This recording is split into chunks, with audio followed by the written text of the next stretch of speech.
Good morning, and welcome to the World Schools Debate Invitational Final Round presented by Simpson College. Before we begin, we'd like to take a brief moment to honor the 2023-2024 members of the USA Debate Team who also happen to be world champions. Yes. The 12-member team representing the United States was selected from more than 130,000 student members and is funded through the generous support of USA Debate sponsors. Congratulations to our 23-24 USA Debate team members. It is now my honor to introduce our final round panel. First, a five-diamond coach, NSDA Hall of Famer, coach of the 2023 World School Debate World Champions, and coach emeritus of the USA Debate Team from Green Hill School in Texas, Aaron Timmons.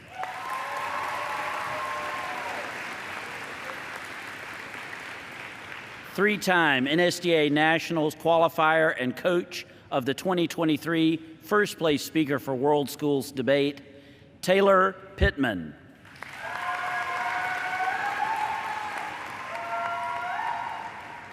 Head coach of speech and debate and formerly nationally ranked World Schools debater from Vancouver Debate Academy in British Columbia, Tada Pingley. Coach of multiple Baltimore Metro champions and nationals qualifiers from Reservoir High School in Maryland, Brian Shusey. Coach of Team Texas and numerous TFA champions from the Taipei American School, Jen Meelan. World Schools Elimination Round participant from Ghana, Wasomo Zempari. The Director of Performing Arts and Sports for the National Federation of State High School Associations, Dr. James Weaver. A two-diamond coach from Enderlin High School in North Dakota, Terry Egan. The Director of Speech, Debate, and Mock Trial at Simpson College in Indianola, Iowa, Tiana Brownen. A former member of the Greek National Debate Team and World Universities champion from Greece, a big opa to Theo Dounas.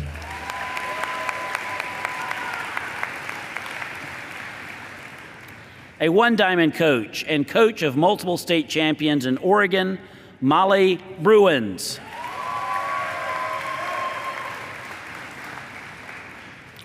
A one-diamond coach and 2023 Idaho Mountain View New Coach of the Year from Blackfoot High School in Idaho, Jordan Daynolds.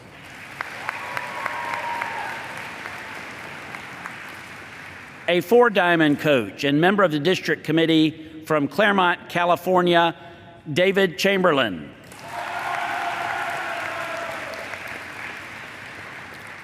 Two-time national qualifier from Parsons High School in Kansas, Alisa Garmalkar. And last but not least, a seven-diamond coach and Hall of Fame coach from the Waring School and Concord Carlisle High School in Massachusetts, Timothy Averill.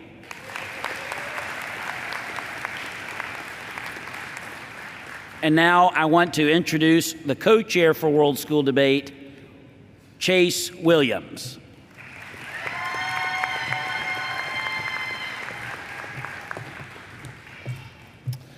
Good morning and happy Pride.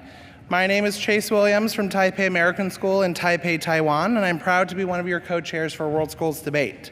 We'd like to begin this morning by thanking Byron Arthur, Jay Rye, and Renee Motter, who've served as our chief adjudication panel throughout the tournament.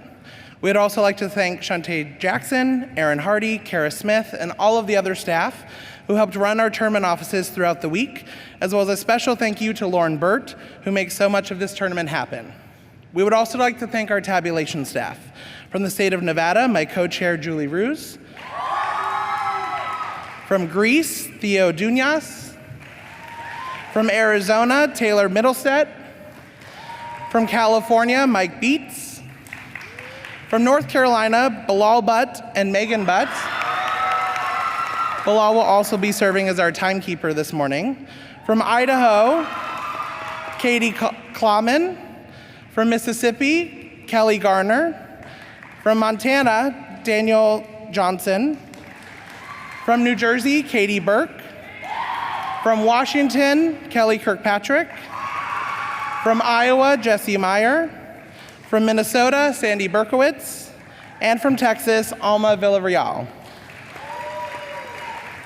Civil rights activist Jesse Jackson once said, "Deliberation and debate is the way to stir the soul of our democracy." We started the week with 198 teams from 7 countries.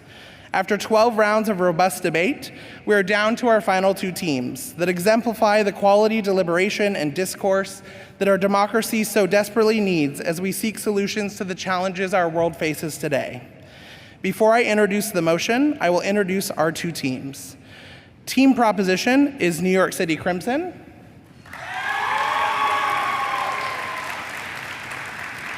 And team opposition is Ozark Red.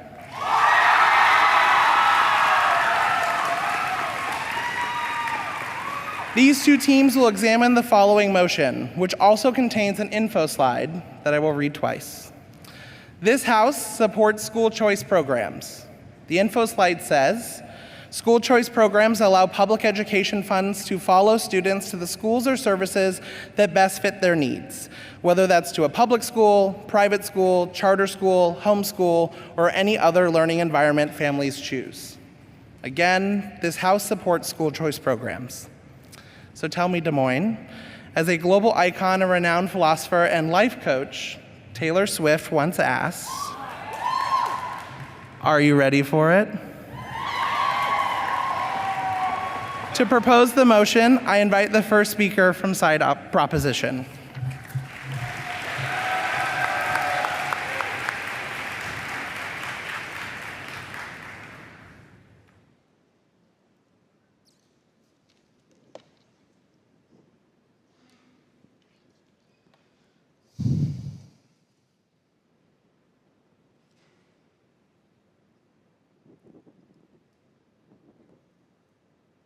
Education is the great equalizer, but in order to have true equality, you must have choice. Team proposition believes that basic choice, the choice to flourish educationally, shouldn't be decided by your socioeconomic status. In a world where the cost of choice precludes people from ever deciding, we are so proud to propose the motion, this House supports school choice programs. In this speech, you can expect 2 things. First, some framing, and then the introduction of 2 substantive arguments. My partner Kai-Shan will introduce the third. Let's move on to some definitions. In this debate, we take this House to mean the societies of the entire world, because education is a right that should apply to all. But what does school choice look like? It can take 2 forms. The first is vouchers. Vouchers allow taxpayer funds that are usually given to public schools to follow individual students wherever they go. And the second form is education saving accounts, or ESAs. They are direct accounts placed in the hands of parents that give them the agency to fund a non-public education for their children. Now that we've defined the essential terms, let's move on to observations. First, school choice has always been an option for the upper class. Tuition poses no obstacle to wealthy parents who wish to send their children to any school they please. Unfortunately, this is not the case for everyone. Side proposition advocates for the economically disadvantaged. Our burden in this debate, no thank you, is to prove that one style of education does not fit all. Our burden is to prove school choice policies promote a more accessible and comprehensive educational system, and their burden is to prove that school choice policies inhibit and reduce access to quality education. Let's go on to our first substantive argument about microschools. Dana Goldstein of the New York Times introduces Nathaniel. When Nathaniel was in kindergarten, he told his mother he never wanted to return to school ever. Nathaniel has autism, and in a busy classroom of 25 children, his teacher was ill-equipped to work with him. This year, at a new school, Nathaniel is finally happy. He shares a teacher with only 6 other children, not in one classroom, but in the entire school.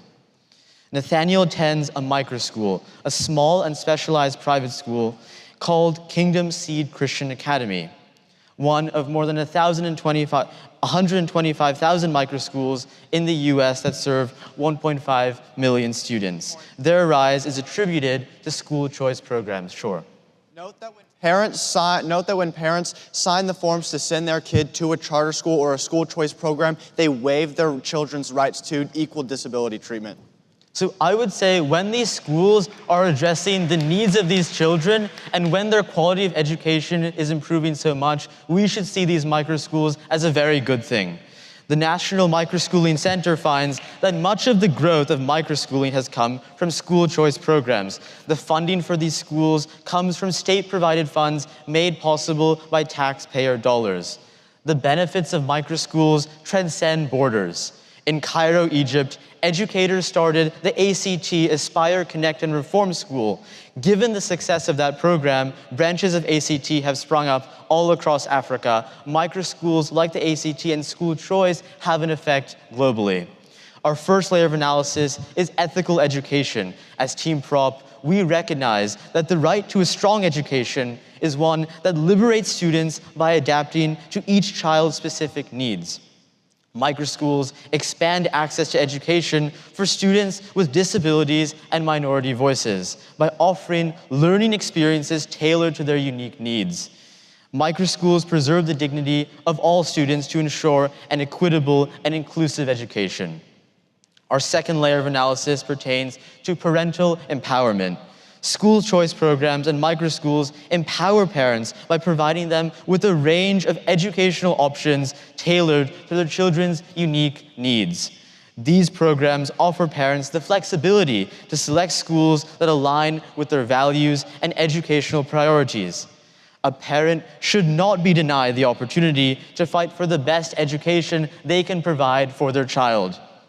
This is crucial because in a world without school choice, their world, only parents with financial wherewithal have the ability to uproot their lives for the benefit of their child's education.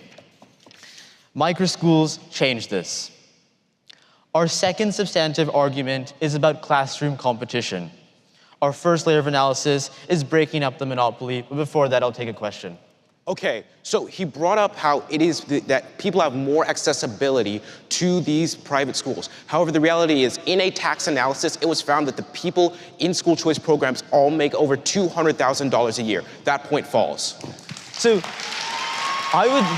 I would say you don't have to doubt the veracity of our statements when already we're seeing when school choice has been implemented, it's making these microschools possible. That's the truth of the matter. But let's proceed to our second substantive about classroom competition, where our first analysis layer is breaking up the monopoly. Corey DeAngelis from the Cato Institute explains, the world's traditional public school system is a monopoly financed by taxes. If families are not content with their local public schools, they can find a better option only by moving neighborhoods or paying for private school tuition. The public schools receive tax funding no matter what they do, and there are few incentives for public schools to innovate or respond to families' needs. School choice programs break apart this public school monopoly by providing student mobility. School choice programs force schools to compete with each other, no thank you, to maintain and enroll students year after year. It provides the ability, the incentive for new high-quality schools, no thank you, to improve. to enter the market and gives low-quality schools an incentive to improve. 3 studies have been released finding that the effects of private school choice programs on student test scores in traditional public schools have been to increase public school test scores. And overall, a Harvard Graduate School of Education study concludes private school resistance to public-run schooling in many countries helped create institutional configurations that spur student achievement. Our second layer of analysis pertains to teachers. Despite having one of the most important jobs in the world, in areas without school choice, most public school teachers are severely underpaid. Public schools struggle to retain teachers, and the best teachers are poached by wealthy private schools, causing the quality of education in other schools to decline. This changes with competition that exists with school choice. When all families have the option to choose between public and private schools, schools have to stand out, and the best way is to compensate teachers well, and that increases the quality of education. For all of these reasons, we're so proud to propose.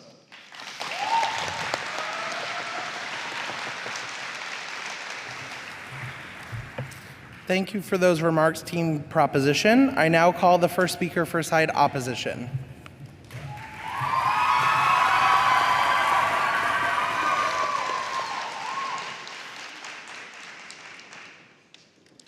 Is anyone not ready?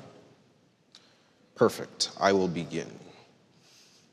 School choice, rather than giving every parent the choice of how their child will be educated and guaranteeing every child the right to a good education, takes away both. It drains the public school system in favor of poorly run private schools and excludes marginalized groups, forcing them into a low-quality education based on the color of their skin, their sexuality, gender identity, or their disability status. For these reasons, we stand in strong opposition of the motion, "This House supports school choice programs." As a brief roadmap, in this speech, you can expect work on definitions, frameworks, and both of the substantives in the speech, and we will also briefly touch on the prop case. But first, let's define some key terms. There seems to be a little bit of disagreement, so let's put forth our definitions. School choice programs should be interpreted to mean options that allow students and families to select alternatives to public schools by way of vouchers, which assist in the cost of attendance. Secondly, to support means to bear all of the weight of. And then third, this House should be a body of legislators at state level, since it is states who largely come up with the funding. Now, let's move to some brief framing. We must value consequentialism in today's debate. This is an evaluation of material impacts.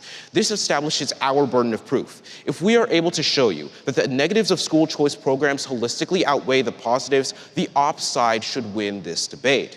Furthermore, the word support establishes a burden of proof for the prop, of proving that states who are in charge of that educational funding must bear the weight, or should bear the weight, of these educational programs.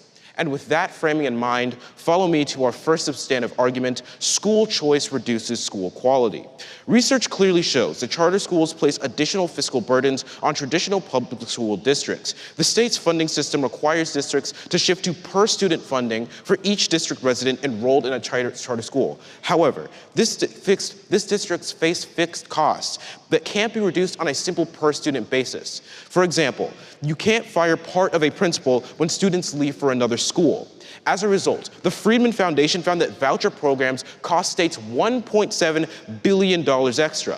Furthermore, according to the Brookings Institute, the introduction of school choice reduces district funding by 10%.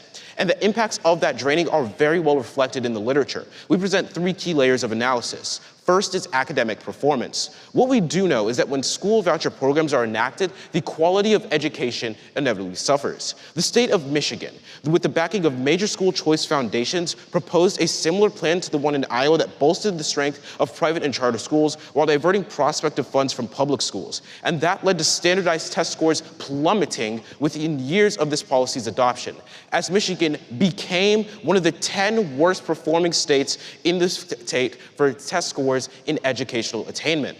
For further confirmation of what we're saying, look to Washington, D.C. But first, I'll take that point. Wouldn't you agree that for every Michigan, there is also a Louisiana where we saw test scores increase? I'm actually very glad you brought that up. In my next speech, I'm going to get into Louisiana. In my case, we're going to get into Louisiana. We can provide several empirics, several examples of scholarly literature that indicate, that support the logic that Schools do not have the funding and therefore cannot improve. And this is reflected in test scores. Washington, D.C., going back to this point, epitomizes the failures of school vouchers. Within just 1 year, voucher-using students in the District of Columbia Opportunity Scholarship Program saw their math scores plummet 7.3 percentile points. And strikingly, that decline was found to be akin to missing 68 days in the classroom. In addition to Washington, D.C., reports on voucher programs in Louisiana, Ohio, and Indiana corroborated that voucher users at private schools tend to perform poorer on tests than students attending public schools. Another example of this is Milwaukee. Results have been similarly discouraging. While quantitative student performance has not been quite as poor as in DC and other districts, the case of Milwaukee offers great insight into the longitudinal outcomes of school vouchers. For example, although Milwaukee's program targets and represents African Americans, sobering data place Milwaukee dead last and second to last in reading and math achievement respectively, among those Black 8th graders across 13 inner-city school districts. In explaining this curious scholastic regression among voucher users, research has posited that vouchers distract from proven policies and programs such as better teacher training, early childhood education, and like-minded focuses within public school systems that have had more conclusive, positive impacts on student performance. Our second layer of analysis here is that school choice worsens the educational gap between urban and rural schools. In rural regions of the U.S. where public schools are less concentrated and resources are already limited in the status quo, the problems associated with these programs are even more pronounced. With these dispersed locales, the goal of school choice, which advocates are so eager to achieve, is plainly unrealistic due to the lack of private school access of rural families. While 92% of urban families enjoy access to at least one in-state private school within 5 miles of their residence, only 34% of rural families enjoy comparable access. School voucher programs neglect rural families, consequently widening the educational disparity at urban and rural areas instead of ameliorating existing public schools across the board. But I sense some dissent. Wouldn't the proposition increase the demand for private schools, therefore increase the amount of private schools in rural areas? Okay, well, the simple reality is, even with school choice, even in places where it has been implemented, rural families don't have access to this. This has been empirically shown. They're bringing up some sort of hypothetical about how they could do this, but in reality, when we put this into practice, it doesn't happen. And what rural families are left with is these poorly funded public schools in favor of those private schools. And another major hurdle in bringing vouchers to rural communities is that public schools are more than just places for children to learn. They serve a critical social and economic function by serving as the primary employer of small communities, offering healthcare for children and adults alike, and frequently offering food pantries, breakfast or lunch programs, and night classes. A decision by a rural family to withdraw a child from the public school and enroll them elsewhere doesn't mean that the family disconnects from the school. It just means that school has fewer resources to provide for their community members. Now, thank you. Let's move to our third layer of analysis, is that even in private schools, education still isn't satisfactory. Look to the empiric of Florida. Florida's history of vouchers, it shows us where this leads. Poor students promised a better education end up in low-cost, low-quality charter schools in abandoned strip malls that go out of business with little to no warning, with little results for the students. In Ohio, as Jane Moore reported in her gripping new article about destruction, right-wing Republicans have rotten that state. After a decade of operatives siphoning off funding, Ohio education ranking slipped from 5th in the country to 31st. Now, follow me to our second substantive argument. School choice leaves disadvantaged groups behind. This is a direct response to their substantive about micro schools. We see empirically that $200,000, that is the income of most of the people in these programs, according to a tax analysis that I brought up in my previous point. However, we don't have to look at just socioeconomic status. Let's also look to race. From the same study down in Florida, insightful analysis was done on the effect of school choice programs and racial segregation. And the result was school choice led to a 14% increase in racial segregation. But let's look to just Black people. It also excludes LGBTQ youth. Private schools can decline to admit children for any reason. One example of that is tied to the culture wars around LGBTQ youth. In Florida, a voucher-funded school explicitly banned LGBTQ youth. And in Indiana, pre-pandemic estimates show that more than $16 million in taxpayer funding had gone to voucher schools that said, we don't take LGBTQ youth. We see empirically that the school choice reduces achievement and excludes people. For these reasons, vote op.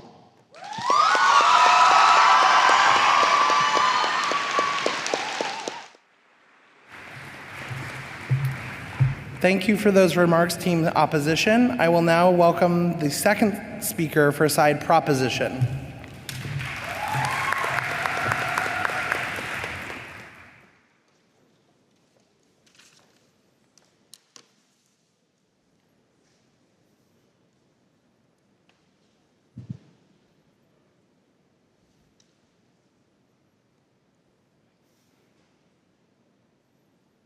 The motto of Des Moines Public Schools is "Come here, be your best self here."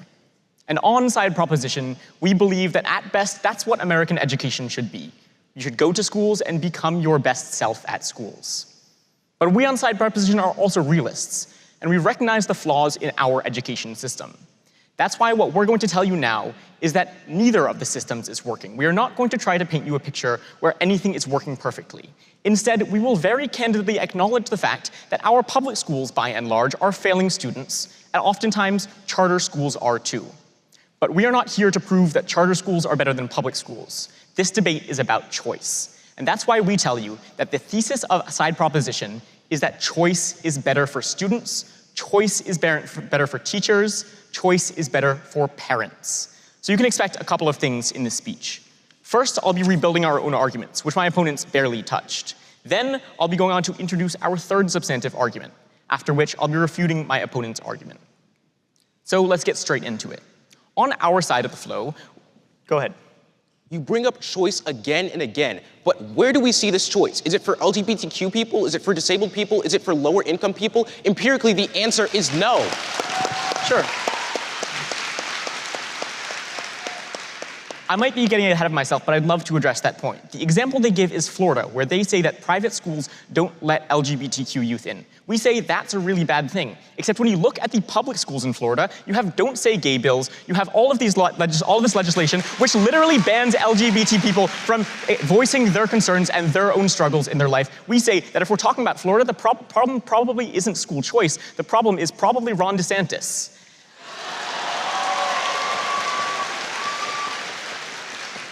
At that point, we would argue that yes, choice is important, because at our best, and even at our opponent's best, what you see is that the worlds are equal. So even if the choice doesn't apply in a proposition world, people still have a chance of exercising that choice. That's what we find so important. So to rebuild our arguments, first on microschools. Our opponents get up in our first speech and give a POI.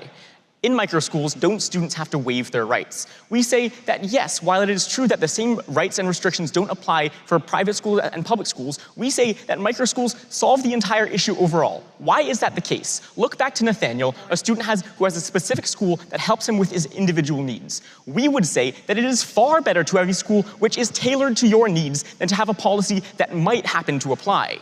That is to say, it is better to have tailored education than one policy that's trying to solve every single problem. We say that the existing policies are a little bit like trying to do brain surgery with a sledgehammer, whereas we say a scalpel is what microschools are. It's much more accurate and it's more likely to get the job done. At that level, they give us another POI. They say that wealthy people use school choice. And while we will acknowledge the fact that generally wealthier people go to private schools, we will also say that the only way in which lower income people will even get the chance to go to private schools is by school choice programs like vouchers and ESAs. So if they're going to tell us that only wealthy people can go to private schools, realize that that is only true in their world. It is only in inside propositions world where you see that people are actually able to get a chance to go to schools which suit their needs. Then on this classroom competition point, we think this is a really consequential point in the round, and they say almost nothing about it. What we tell you is that currently public schools have somewhat of a monopoly on taxpayer money. Why is that a bad thing? We think competition between schools is a good thing because it helps everyone. It means that teachers are incentivized to teach well. It means that administrators are incentivized to run good schools. And it means that students are incentivized to work well. What does that mean? That means two things. Firstly, for individual students, they have better schools to attend. I think everyone in this room can agree that that is an unconditionally good thing to have good schools in our country. How can we expect better schools when we've provided statistics about how schools literally lose 10% of their revenue? How do you expect innovation from that? Sure, I'd love to address this point, and I'm about to when I go on to your arguments. But what we would say about funding is you can't look at funding on an overall basis. If you say, okay, schools have fewer students and they have less funding, we say there is nothing wrong about schools having less funding when they have fewer students, as long as that is proportional. What we would say instead is you should look at the per-student allocation of that funding, because that's a lot more likely to tell you if it's actually helping students. But the second layer in which classroom competition argument is important is on the basis of helping teachers. We say that teachers generally get higher compensation and that teachers are people we should value in our society. This is a very straightforward argument that goes cold conceded. But let's move on to our third substantive argument, which is about caring for the whole person. Side proposition believes that a holistic education system necessitates not just intellectual pursuits, but moral, emotional, physical, and social development. Consider programs like Educational Saving Accounts, or ESAs, in the United States, or the EduSave program in Singapore, in which educational funding is transferred to a special savings account. I will note that this debate ought to be about the entire world, including Singapore, because this is not just America schools debate, this is world schools debate. So that's the entire side of this argument, which my opponents will fail to give you. But because school choice programs allow students to receive services not typically classified as educational, but nonetheless are crucial to education, we believe that they are deeply beneficial to the formation of each individual. So school choice programs like ESA and EduSave are crucial for 3 reasons. First, these programs allow individuals to pursue holistic formation according to their specific needs. We remind you that today's info card tells us to include services in the benefits provided by school choice programs. So we're talking about everything from course materials to books to mental health services and therapy. Second, these programs allow students with special needs to access tailored programs. ESAs are largely used by families with special needs to access public money. In fact, about 1/4 of money in ESAs is spent on individualized educational programs, and another third is spent on various learning difference programs. Lastly, ESAs and EduSave qualify therapy as one of these vital educational expenses. We say education isn't just about intellectual development, it's also about mental well-being and holistic development.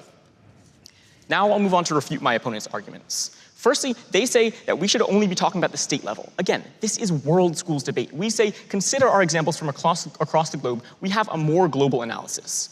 But then on the school quality point, look back to what I told you about school funding. We tell you have to look at the individual student level. If they say that the number of students fell and so the funding fell proportionally, we say that isn't necessarily a bad thing. On a per student basis, it's actually a good thing. In fact, on this idea of academic performance, I bring a POI talking about Louisiana. Let's look at schools like the Dolores Taylor Arthur School in New Orleans, Louisiana. We would advocate that when you see test scores go up year after year after year, and you see good educational outcomes, that is something that is unconditionally good. So if they bring up Michigan, yes, we can accept that, but we also have to look to other examples as well. Then they say it distracts from policies that actually work. We see that school choice programs are working in the status quo. Disregard this point.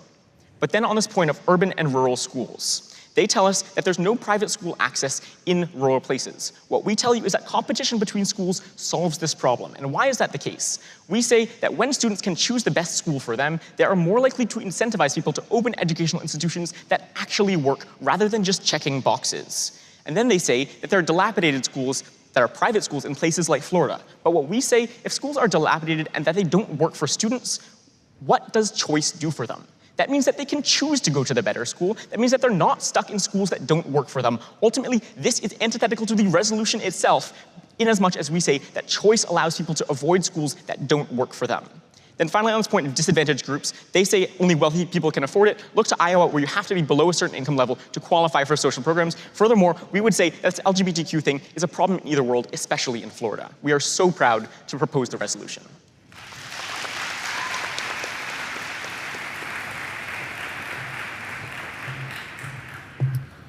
Thank you, side proposition. I now welcome the second speaker from side opposition.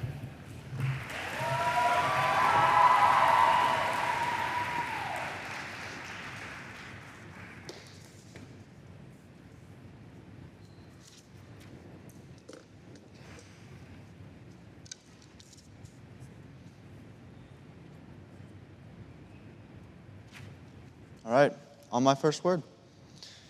I'm going to start by acknowledging that I know this cuts into my time, but I just want to make sure that it's really important that I acknowledge the support that my parents have given me and my coaches have given me throughout this entire process. Now, that being said, what can you expect from this speech? Well, we're going to start on the issue of framing, touch over some arguments there that were pretty much undercovered by the proposition team. Then we're going to move on to the prop substantives, explain exactly why they fall under any sort of analysis, and then we're going to move on and rebuild from their attacks on our case.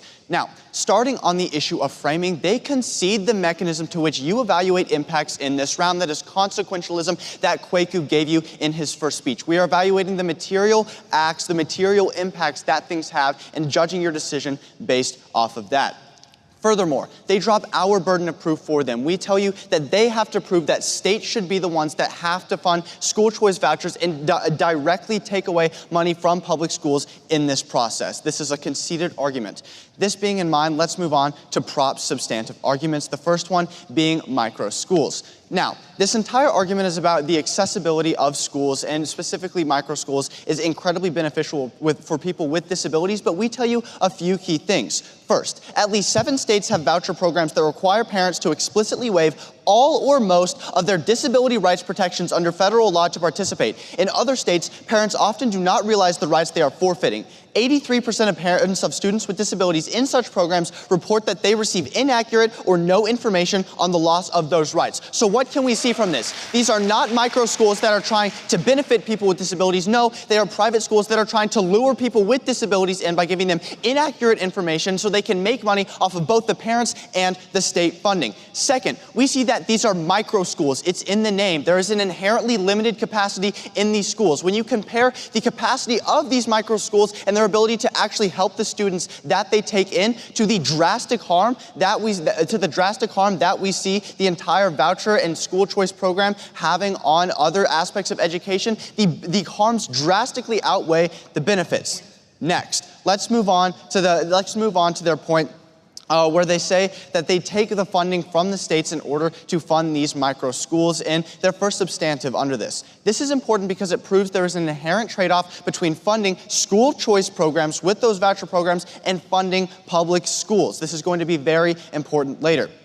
Furthermore, what this also means is that when we trade off with funding given to public schools, we're taking away critical community resources. This was something my partner touched on in his last speech, but they did not bring up once. These are things like dental programs, things like food for the weekends for families who can't afford food, and mental health resources extraneous of that. These are critical things that only public schools can provide that voucher schools do not provide. So therefore, in order to uphold the rights of our community, we have to ensure that public schools can get these resources to an adequate degree, and I'll recognize that point. So you only talk about overall funding, but can you tell me, does per student funding decrease?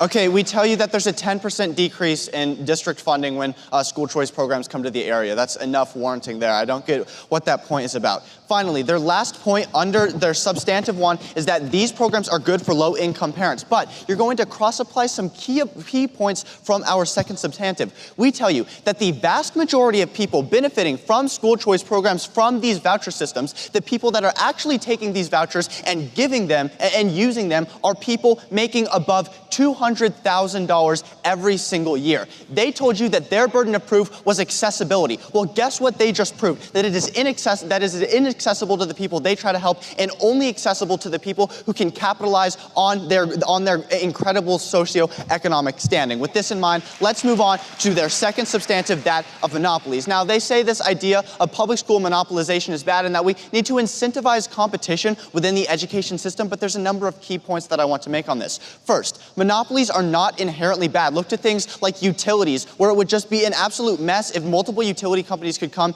into a city and create their own water lines, offering and scalping for the cheapest prices. There needs to be some level of stability, and that's what public schools need to do. Furthermore, They say that test scores go up in the case of school choice programs being implemented, but they never tell you where these statistics were from. We gave you a litany of places, a laundry list of states in which this was not true and proved the exact opposite. In fact, one of the flagship school choice models, that of DC, showed a 7% decrease in test scores. Next, what we have to understand is that this isn't just statistics that we're pulling from the internet. We can see this in our own town. Our town, Springfield, Missouri, has a school choice program, and between public schools, we can see that Hillcrest High School, an extremely under-resourced school in the first place, once school choice was implemented, there was a massive exodus from Hillcrest High School, which led to the people in Hillcrest High School receiving less resources. Who were the people that couldn't move out of Hillcrest High School? The people with the least amount of resources. This is an issue of equity, and the only side that can uphold equity is the side that is inherently in opposition to school choice programs. Now, they say that they increase teacher pay just with a brief analytic about how competition works, but we tell you that this isn't true. Remember, we told you that there was a 10% decrease in district funding in the case of school choice programs being implemented. I would like it if it did, but it doesn't. Money doesn't grow on trees. These districts are not making up this funding. They can't pay teachers more suddenly if they're getting 10% less funding. This 10% statistic was not countered whatsoever, and before I'll move on to my case, I'll take that point. Okay, so you continue to say how there's a decrease in funding and money doesn't just grow on trees. Yeah. But we continuously see that the issue isn't the amount of funding, it's how the funding is used. In New York, the per student allocation is $38,000 per student. Great point. You have not clashed with the warrant in our first speech that fixed costs are the unique reason why a decrease in funding is so impactful. You can't pay for half of a principal. You have to pay for the whole principal. You can't pay for half of a teacher. You have to pay for the full teacher. Fixed costs are the issue in today's debate. It's not per student funding. Let's move on to their third substantive, which is a quick analytic about mental health and well-being. But remember when I told you that school choice programs take away funding from the critical counseling resources of public schools that are only accessible to families with a low amount of resources within the public school setting. Now, let's move on to our case in which they made a couple of analytical attacks that really hold no water. Now, they say their only response to our claim that they decrease the amount of school funding is that it's not a bad thing because it incentivizes competition. We did work on this on their second substantive, so you can cross-apply that. What they don't do is they don't actually contest the actual amount of decrease in costs or, again, those fixed costs warranting. Furthermore, they say that in rural areas, school choice programs would mean that more private schools would come to that area. But they're not defending a future scenario. They're defending the status quo and what's happened. If that was true, there would be private schools in rural areas. What we tell you is the vast amount of majority of people living in rural areas have a private school 50 miles away from them. Finally, let's move on to our second substantive, where we tell you that it's not the people that are marginalized that are accessing these benefits. It's the people with the most amount of money. We tell you about LGBTQ segregation and how in Indiana there were $16 million that went to schools without that explicitly banned LGBTQIA+ individuals from joining them. And in Florida, this was the same exact thing. They said Ron DeSantis is non-unique, but they're the side that is upholding the fact that people of LGBTQ identity should not be able to go to school. So for these reasons, I can only urge about an opposition. Thank you.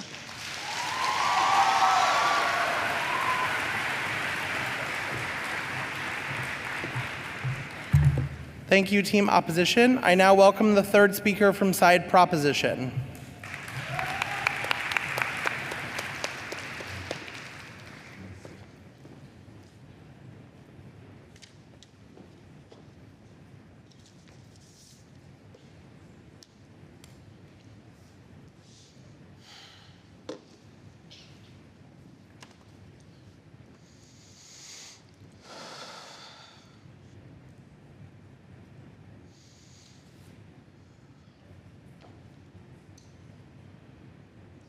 This round is a tale of two completely different stories. On the proposition, we acknowledge history. We talk about the principle. We say that it is better when people have a choice. We talk about the entire world in World Schools Debate. We see that in other countries, school choice systems like vouchers and ESAs are very, very good. Look towards areas like Egypt. Look towards areas like Sweden. Look towards areas like Africa. We see that these systems are working. That's really important. The fundamental error that my opponents make is when they only talk about the United States. The only side that gives you any solvency outside of the United States in World Schools Debate is our side. With that in mind, let's move to framing. They tell you a few things. They tell you that our burden is to overall prove to you as to why, specifically, school choice is going to increase the quality of life. But we would tell you it's their burden to prove why choice should not exist. We would tell you in either world, school choice is going to exist, but only for the wealthy. For wealthy parents, it's really easy to send their children to whatever schools they want because tuition is no barrier. They must prove to you the principle as to why people with less money should not have that exact same right to get better education for their children. Now, not right now. Specifically, even further than that, they are going to try to give you all these fear-mongering arguments, saying that we're going to have the collapse of the public school system that's going to be really bad. But we tell you, and what my partner tells you, is that you have to consider the specific child, the parents, and the teachers. We actually specifically give you an artist depiction of what life would look like with these students. We tell you that their individual quality of life increases. So even if you take them at their highest ground and public schools automatically collapse, they must prove to you that the student's life gets worse. We tell you it doesn't. That's at our highest ground. Now specifically onto arguments. Our first argument, not right now, our first argument on micro schools wins us the round very, very clearly. They say that the second somebody goes to these schools, they waive disability right protections. But we would tell you that what the majority of these micro schools are doing are catering to people with disabilities. So if a parent wants to send them there and they do not cater to these disabilities and somehow they're evil or abusing these children, they just stop sending them there. That's really important because we say that parents should have the right to choose. I'll take your point now. Yeah, so you just said that they can choose to go to a different school after they were abused within the school that they were led to with inaccurate information. I want the House to note that. Okay, so what your argument is that their only form of protection is disabilities rights protections, which they waive when they go to these micro schools. But we would say that's not true. What their utmost form of protection is the parent's choice. Their parents know what is best for these children. If they're not getting it, they will simply leave. That's really important because when we see that we implement these school choice programs, we see a massive rise of these micro schools. They say that it's a limited capacity and that's a bad thing. We would say that's a good thing because most of the time, limited capacity is what these children need. That's a direct response to their argument on disparities, but it also gives us a lot of offense because we're also talking about outside of the United States. We give you areas like Egypt, like Sweden, like Africa, where all of these individual micro schools are helping children who specifically have needs that are not being met. I'll take your point now. Let the House know that the same warranting about funding trade-off applies to the entire world because money does not grow on trees outside of the United States. Okay, again, we would say they must prove to you why funding is a bad thing. Insofar as the quality of life for the student increases, we would say we're still winning this argument. But then again, their biggest problem is they do not talk in specifics. 10% funding decreases, okay, but what is the per student allocation of funding? In Manhattan, or in New York City rather, we see that for public schools, each student is allocated $38,000. But then we ask the question again, why are New York City public schools doing so poorly? It's a problem of per student allocation, not an overall budget. Then on our second argument on classroom competition, we have a few things here. First, they just say that we detract funding overall. I just responded to that. But then they say that it's only for the wealthy. That's not true. The very state that we are standing in disproves that.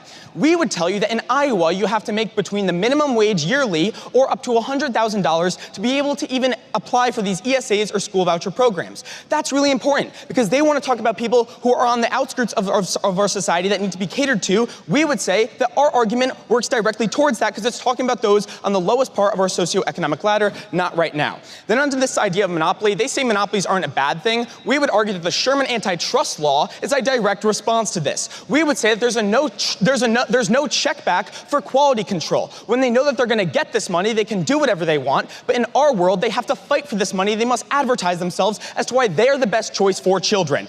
Then onto this point about teachers. We would argue to you that teachers' lives improve. Keep in mind, let's talk about the specific person, not the overall fear-mongering arguments our opponents make. We would tell you that specifically for teachers, when we have this marketplace, there's a higher demand for good teachers because they have to be able to retain children. We would tell you that we aren't pushing everybody to leave public schools. We're just giving people the choice that if their public school is not meeting their needs, they can leave. It's a problem of the principle of rights, not a problem of forcing people to leave. I'll take your point now.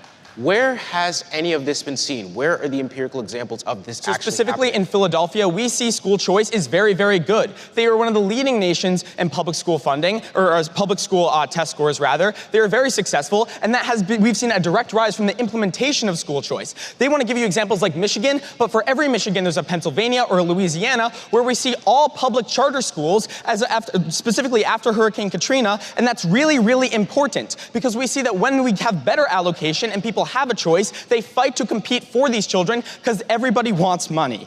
Then onto our third argument of subpoint 3 of the cura personalis, the whole person. We tell you this is really important because they only talk about vouchers. Another critical mistake they make is trying to confine this round to vouchers and the United States. We would tell you things like ESAs, which are publicly funded accounts by the government that allow people to fund things other than just tuition. It allows people to fund things like tutoring, to get a holistic approach to their education. It allows things to fund things like such as therapy or costs associated with going to school. That's really important because even if they're staying in these public schools, they need money in order to be able to increase their quality of their education. Even if they do not leave these public schools, school choice is still helping them. We're winning the round there. Then go on to their arguments, a few things. On this idea of draining the public schools, we just extend what we tell you, that overall they have to prove to you why that's a bad thing. We would tell you that can sometimes be a good thing because it forces these public schools to be accountable. Then on their second argument of second subpoint on rural schools, they would tell you that we would be seeing an increase of private schools right now. But what we would tell you is that competition breeds innovation. That's really important because the more competition we have, the better it gets. It's a stepping stone. But then the fact that we are standing in a rural state right now just proves what they're talking about because Iowa has very good education rates and it also has school choice systems. But then go on to their second argument about disparities. A few things. We would tell you that disparities really exist in their world because students in Florida who are forced to go to a public school that forces them to enact things like the Don't Say Gay bill, who are poor, are not able to go anywhere but that public school. But the second you enact school choice, they're no longer forced these burdens to be placed upon them in these public schools. They can go to other areas. That's really important because disparities are only worse in their world. They get better in our world with things like micro schools. At the end of the day, we would tell you that the only side that gives you a holistic review of both the entire world and the entirety of school choice programs is our side. Thus, we could not be more proud to propose. Thank you.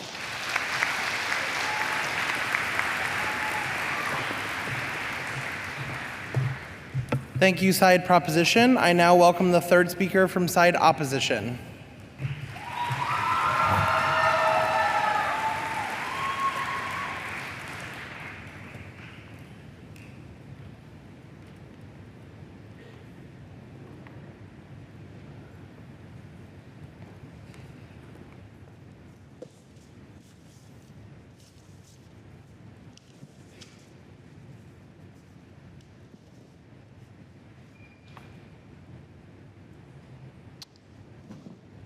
If everyone's ready, I will begin.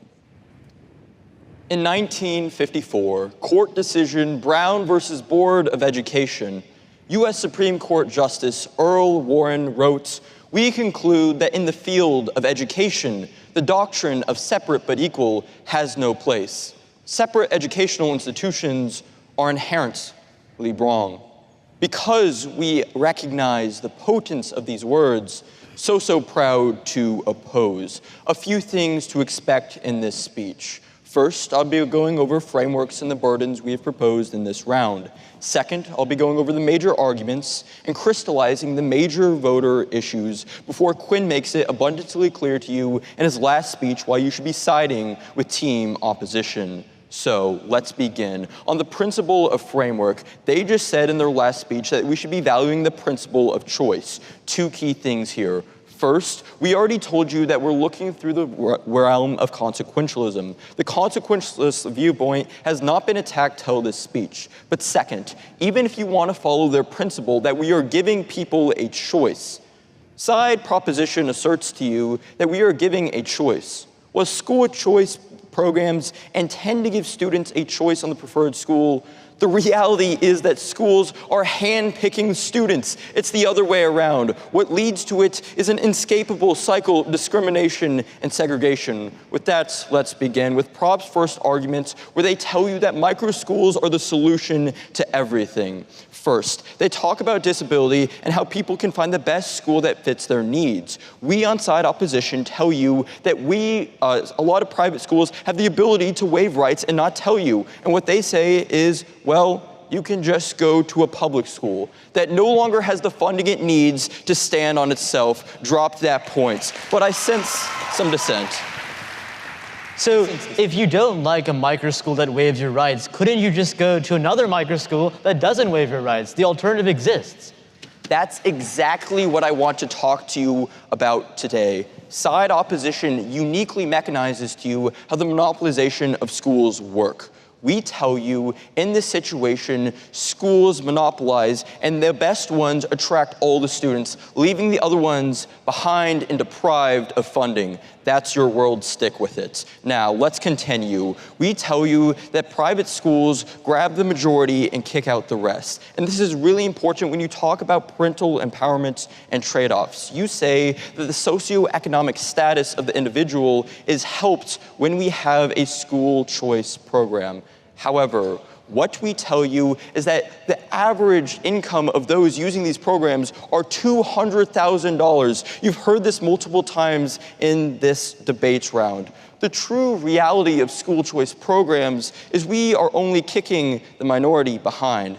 Second, the big key argument we have on side proposition is when they tell you about fostering competition. They want high quality schools, so do we. There's two key problems here. First, we tell you funding schools and education around the world right now is being deprived. That's what we need to work on. We need funding. That's the way to fix schools right now. And what do? Oh, they propose that you take away funding. And then they get up here and tell you, well, if we all move to private schools and we take away funding, they have to tell you why that's a bad thing. The reality of the situation is taking away funding takes away those critical community resources. We outlined to you this in their first speech, and they say, quote, fight for the funds. If necessary, sign your ballots there. Depriving communities around the nation and world of the resources that schools give them is nothing short of evil. Now, let's understand when we talk about the idea that some schools are needing to compete. That is the inherent problem. We're making schools compete for what students go there. What are we going to end up with? It's disingenuous to say every single school gets better. They're establishing a hierarchy and they know it. The best schools are going to get more competitive. They're going to be higher quality. That's exactly what side opposition tells you. But you turn their case when you realize what that actually means. The high quality schools, the advantage go there, and everyone else gets left behind in underfunded public schools that don't have the resources they need. I'll take your point now. No. What it means is that the low-quality schools shut down, and in their place, high-quality schools are started. Okay, let's understand that a little bit. So all the high-quality schools, that's the point of competition. There's better, there's worse. The better ones attract more. That's exactly what we're talking about. But the idea that all the lower-quality schools disappear, first of all, I think that's a vote in opposition to start with. But second, when we talk about lower-quality schools disappearing, we physically can't fill every single institution with the highest quality. That's the problem. We ensure stability on side opposition. Then, on mental health, Quinn told you, how can we help a student's mental health if we aren't giving them the right resources? And this was completely dropped by them. They can't tell you why mental health increases. They simply assert that allowing students to have a choice is what helps them. But we tell you that a choice is deprived. All of a sudden, we're handing the choice to the highest quality private schools. So, what does side opposition tell you? First, we start on funding. We tell you there's a 10% drop in each school's funding. They're a little confused by what this means, but uniquely, we tell you about 10% are going to leave, and you're going to have to fund that. So, when school funding decreases, there's inherently a trade-off. And when that trade-off happens, they haven't been able to uniquely tell you why side proposition is better. We tell you two key things here. The first layer of analysis comes in those extra community resources, food, healthcare, any kind of mental health resources. Again, they say fight for the funds, sign your ballot there. Second, though, when they talk to you about this idea that we need to value the funding and they need to fight for it, we are only giving that funding to the highest quality schools. We're leaving people behind. But the real key issue we have in this debate is on Op Substantive 2 when we talk about the disadvantaged. We tell you how exactly this happens, so let's begin. We mechanize to you, we enable monopolization with a prop ballots, and $16 million are going to private schools in a single state because of these programs. The second thing we tell you is that they are banning certain minority groups. They're banning LGBTQ students explicitly. They're not friendly to disabled students. All of these reasons, we tell you they can't access the school. You want to know what they say to that argument? They say, well, go to a public school, go somewhere else. Go to the public school that doesn't exist and doesn't have the funding. That's a great argument. But finally, when you're evaluating this round, remember, segregation is the principal issue, and you're arguing and voting on which side uniquely mechanizes to you, solves or at least helps the issue of discrimination. So what side proposition does is assert to you, we're going to make schools fight for their funding. They're going to become higher quality. All of a sudden, teachers are going to get paid more, and people have the choice. But the reality of the situation is we're giving schools the choice and kicking all those that don't fit that final cuts to the sidelines. For those reasons, so proud to oppose.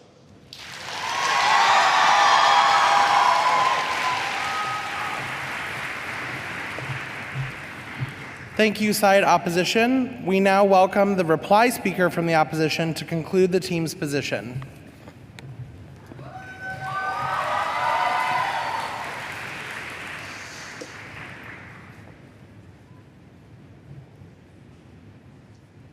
At the top of everything, you need to understand that there are three key voting issues in today's round that are framing your ballot. And in this speech, I'll go over every single one of them and explain exactly why opposition wins. Now, the first of these voting issues is that of framing and how you evaluate the arguments within the round. Now, we tell you, evaluate the consequences through consequentialism, evaluate the impacts and weigh the net harms versus the net benefits. In their third speech, they make this push that is only there and present in the third speech for the principle of the matter. This is not a framing mechanism that is present throughout anywhere else in the round, so you're defaulting to that issue of consequentialism, which shapes the implementation of principle because if something is principally good but consequentially bad, it doesn't matter because people still get hurt. Now, the second voting issue in today's debate is that under their burden of proof of accessibility, both of our substantives mean they lose in every single world. Now, how does this work? Well, we tell you under Substantive 1 that they decrease the accessibility of a good education, they decrease the accessibility of funds to public schools, and thereby decrease the amount of resources that communities get through these public schools. Their only response is that a decrease in costs is not a bad thing because we break down monopolies. But when this decrease in funding comes at the expense of the quality of education, of the pay of teachers, and of the resources that the students get, this is in fact an issue of where students are not able to access things that they needed before and that they would have had before school choice issues. We see this especially in rural communities where school choice programs are implemented. Most families only live within 50 miles of the next charter school or the next private school, meaning there is not a choice for these most vulnerable families of accessibility because they can't drive 50 miles to and from school. That's ridiculous, meaning the accessibility of these institutions is nowhere to be found, and the only thing that they're left with is a decaying public school that is the result of the legacy of school choice programs diverting funding. Next, let's move on to our substantive 2, where we talk about exactly why these schools are incredibly bad and inaccessible to disenfranchised people. We give you the example of LGBTQIA+ identities who are routinely, explicitly excluded in the agreements when people sign up for these private schools. This is not analogous to Don't Say Gay, because LGBTQ individuals in Florida can still attend public schools. These schools directly prohibit these LGBTQ individuals from obtaining an education, which means that if the public schools experience a decrease in quality, then the already disenfranchised youth are going to be disenfranchised even further. And this is coupled with the fact that the majority of people that are able to access these voucher schools are people making over $200,000. This point is essentially unrefuted the entire round, meaning they are not helping the most vulnerable, they are not helping the disenfranchised, they are not making schooling more accessible, they are only helping the people who are already at the top. Now let's move to our third voting issue in today's debate, the fact that every single one of their substantives is turned into oblivion. Now let's start on the first one. They say that micro schools are good for students with disabilities. We tell you that in fact 83% of these micro schools lure kids in with inaccurate information about disability rights. They say, oh, well, when they get abused, they can leave the school. I really think that speaks for itself here. If the incentive to choose a different school is literally abuse, then I think there's an issue with school choice in the first place, not with that school system. Next, let's go on to their second substantives of monopoly. They say that we repeat again and again that they cause test scores to go down and that money doesn't grow on trees, meaning they can't pay teachers higher. Their only response to this is, oh, it incentivizes competition, but that's paradoxical to the fact that you can't pay teachers more money when you have less money. And finally, on their substantive 3, we do not increase mental health and well-being because schools experience a loss of resources and mental health resources as a result of school choice programs. For these reasons, you can only vote in off. Thank you.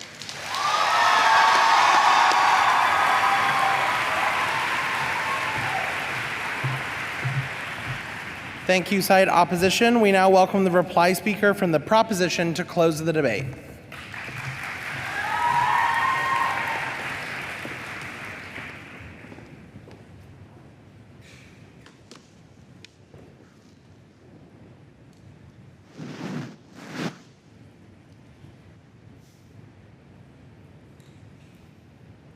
If my opponents had it their way, we would be advocating that only rich people can get to go to school. But I would remind you that our core advocacy in the round is the principle that without school choice programs, only one group of people has school choice, and those are wealthy people. We've said since the beginning of the round, it is only wealthy people who can move houses to a wealthier school district or who can pay private school tuition. So absent school choice, who has school choice? Wealthy people. So I think, quite frankly, it is absolutely absurd that they try to paint us as trying to advantage wealthy people when that is precisely what side opposition does. So in this speech, I'll be going through each of the points they make and explaining to you why they try to frame us as having different advocacy for what we actually believe in. And that, conveniently, falls under their 3 voting mechanisms. First is framing. We say that if we're debating world schools, we should be talking about the world. But even then, if we want to be helping people who are lower income, we say, why not just help people who are lower income? Why not help countries that are lower income? Why not look to Egypt? Why not look to Kenya? Why not look around the world where we see successful programs of school choice if we're really concerned about people who are lower income? Don't just look to lower income communities in America, look to lower income communities around the world. Second, on this point of funding, the only viable piece of offense they have at the end of this round is the idea that you can't hire half a principal. What we said much earlier in this round, however, is that it's not a question just of how many funds you have. It's also a question of how efficiently you use those funds. When you look to places like my hometown of New York City, you see that every year the allocation is $38,000 per student. What we say is that can't be because schools are failing. What we know is that smaller schools, micro schools, private schools tend to be better at managing those funds. So what we would say is the impact of not being able to hire half a principal is offset by the fact not only that schools innovate and become stronger and better, but also by the fact that they use funds more efficiently. That is something they haven't responded to a single time in this round. We say it is imperative that you use school funds responsibly. That is core to our advocacy.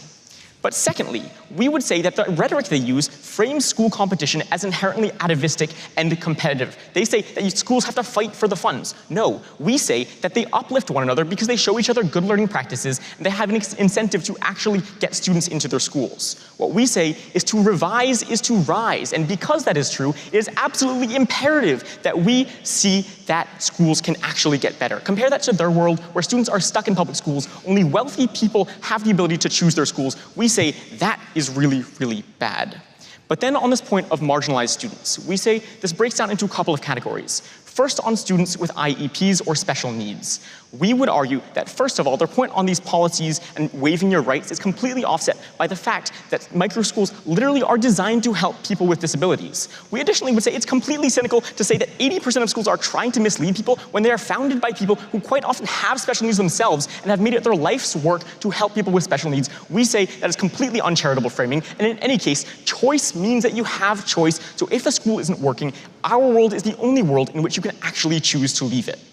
But then we would argue it also helps people in lower income communities. They say school choice is only available to people who are wealthy.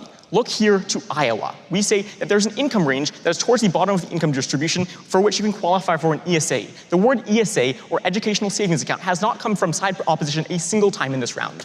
We say this is crucial because it's a school choice program designed to help lower income people, and they've chosen willingly to neglect it the entire round. And that should sign and seal your ballot right here.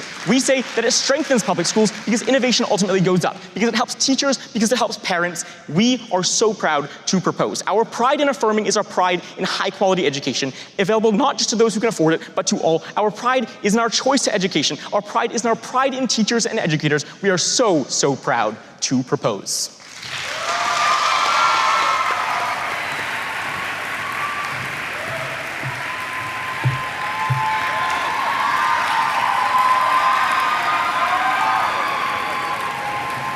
I now welcome to the stage my co-chair, Julie Ruse, to recognize the top 14 speakers and quarterfinalists in World Schools Debate.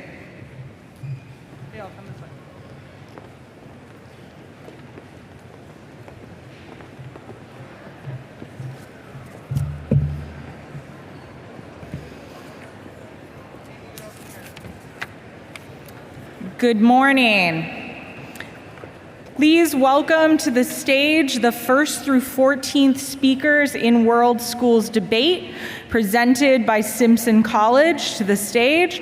And will the non-advancing quarterfinalist teams in World Schools Debate please go gather at stage right. Congratulating these teams tonight is NSDA board member, this morning, is NSDA board member Jay Rye. Oh. They told me Jay Rye backstage. Renee Motter, sorry.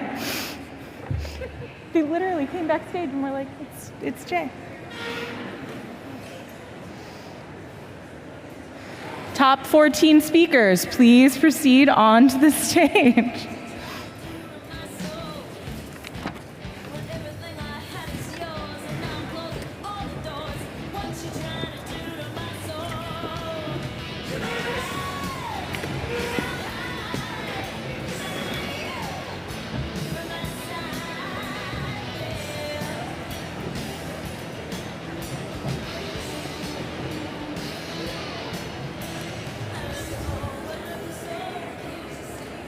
All right.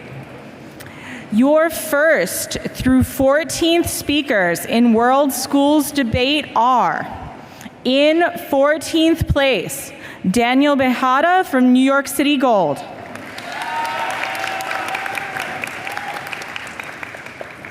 In 13th place, Fiona Lee from Puget Sound Greenish.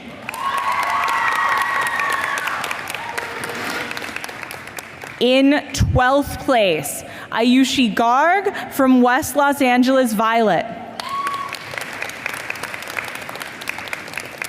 In 11th place, Nans Marvelous from Space City Teal.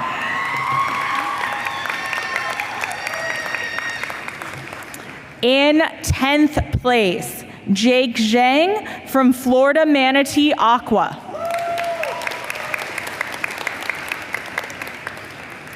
In 9th place, Liam Hoffman from Hoosier Crossroads Gold.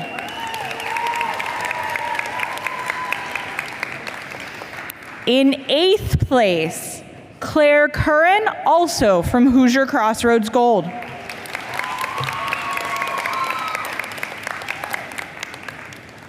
In 7th place, Gia Jolly from Louisiana Gold.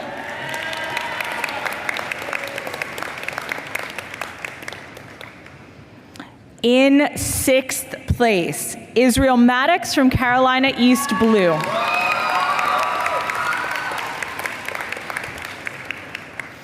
In 5th place, Nilofer Mystery Shibi from West Los Angeles Crimson.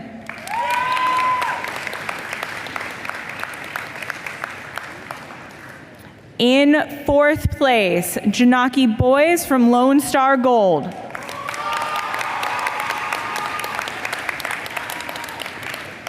In 3rd place, Madeline Mitchell from Central Texas Silver.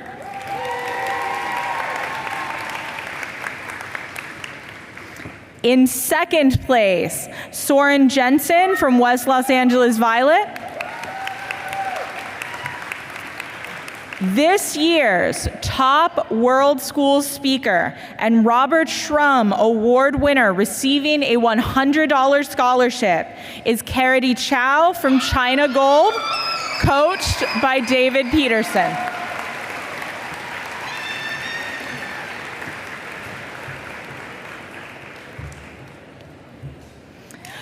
Let's welcome the quarterfinalist teams in World Schools Debate to the stage for introduction. Quarterfinalist teams.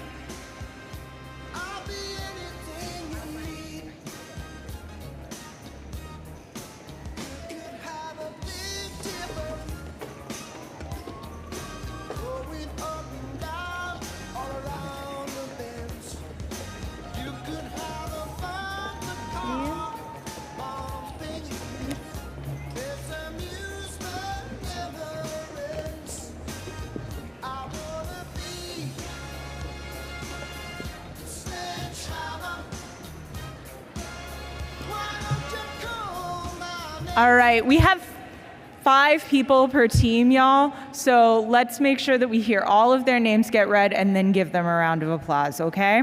So from California Coast White, Sashir Maduri, Annika Mittal, Ryan Sungupta, and Alpayer Altanel, coached by Chris Wardner, Stacy Fernandez, and Priya Garcia.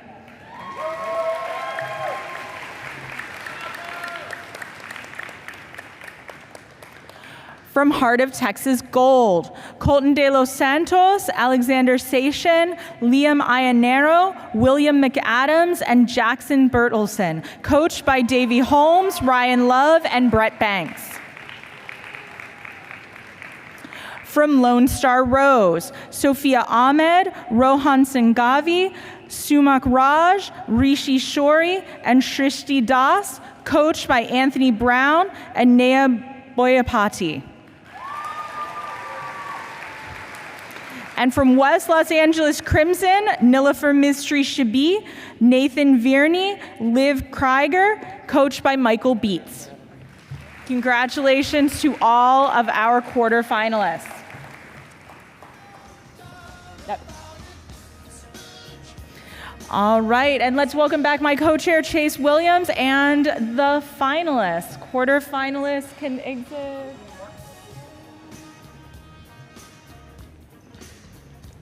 Are they coming back? Yep. Come back. Congratulations to our quarterfinalists.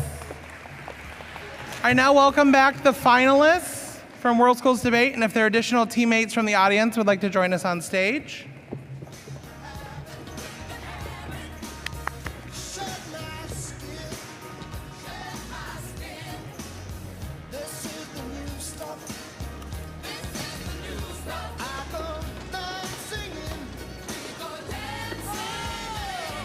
Maybe stand in front of the...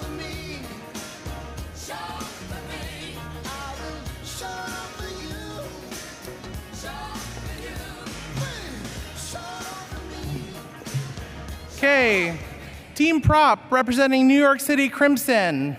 We have 5 names, so let's wait till we get through all of them, okay? We have Agarwala,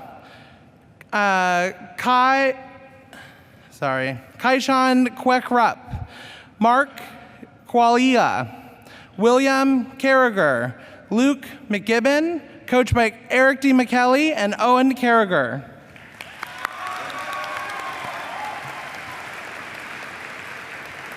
And on team opposition, representing Ozark Red, we have Kleiboeker, Trisha Tewari, Imani Lwali, Quinn Smith, and Kwaku Asare-Bawuah, coached by Karissa Talty and Seth Bossi.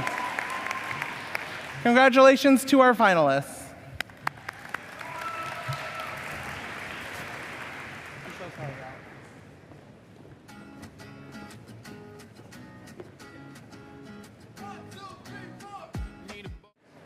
So this year, the association continued its presence on the international stage in the World Schools Debate.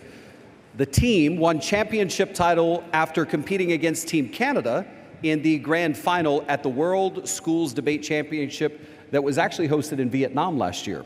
This marks the first time two North American countries competed in the final round, and the first time that the United States has been in the final round since 1994.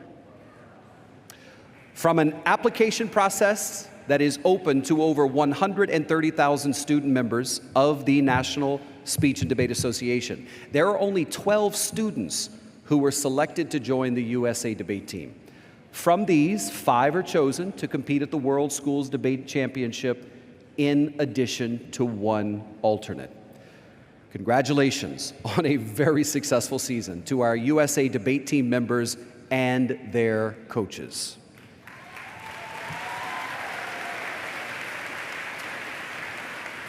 Now, would the top 4 contestants in Big Questions come to the stage right and their coaches to the stage left holding areas? At this time, please welcome to the stage the semifinalists and the finalists of World Schools Debate, presented by Simpson College.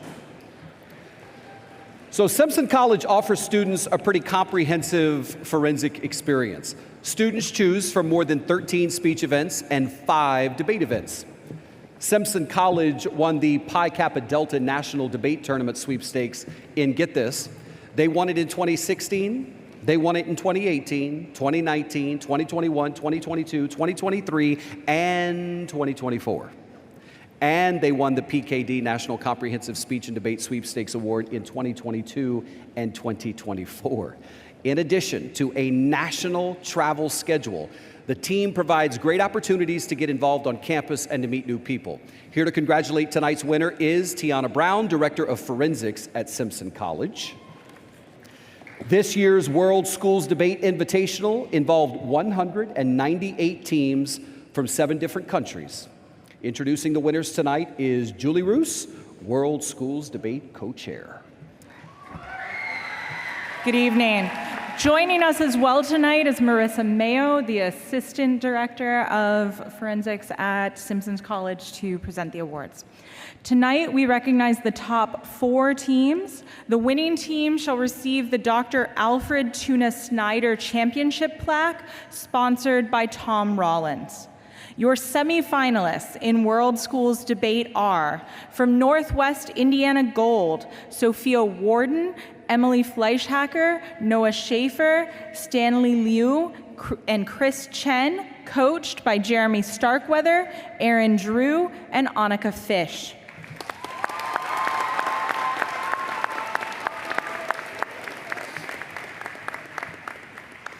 And from Golden Desert Yellow, Jonathan Adler, Sabdi Corden, Daniel Rodriguez, Cameron Skansen, and Nola Zeppenfeld, coached by Julie Roos and Christopher Rogers.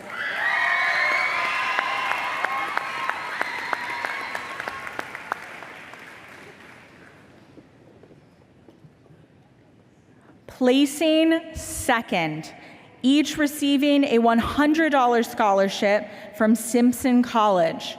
From New York City Crimson, Addie Agarwala, William Carragher, Kai-Shan Kwek-Rupp, Luke McGibbon, and Mark Quaglia, coached by DiMichele.